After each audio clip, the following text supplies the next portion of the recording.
Homage in the Middle Ages was the ceremony in which a feudal tenant or vassal pledged reverence and submission to his feudal lord, receiving in exchange the symbolic title to his new position. It was a symbolic acknowledgement to the lord that the vassal was, literally, his man. The oath known as fealty implied lesser obligations than did homage. Further, one could swear fealty to many different overlords with respect to different landholdings, but homage could only be performed to a single liege, as one could not be his man, i.e., committed to military service, to more than one liege lord.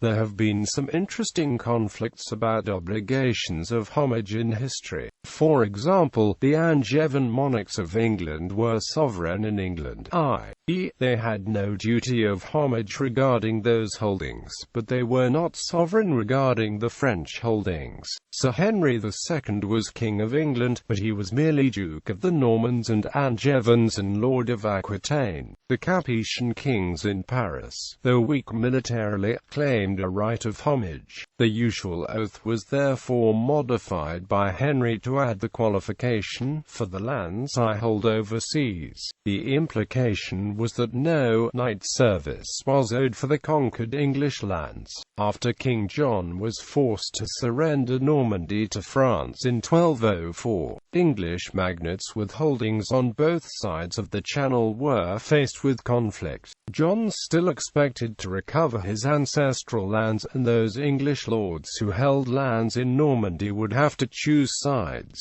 Many were forced to abandon their continental holdings. Two of the most powerful magnates, Robert de Beaumont, 4th Earl of Leicester, and William Marshal, 1st Earl of Pembroke, negotiated an arrangement with the French king that if John had not recovered Normandy in a year and a day, they would do homage to Philip. At first that seemed to satisfy John, but eventually, as a price for making peace with the French king to keep his lands, the Earl Marshal fell out of favor with John. The conflict between the French monarchs and the Angevin kings of England continued through the 13th century, when Edward I was asked to provide military service to Philip III in his war with Aragon in 1285. Edward made preparations to provide service from Gascony. Edward's Gascon subjects did not want to go to war with the southern neighbors on behalf of France, and they undoubtedly appealed to Edward that as a sovereign, he owed the French king no service at all. A truce was arranged, however, before Edward had to decide what to do. But when Philip III died, and his son Philip IV ascended the French throne in 1286,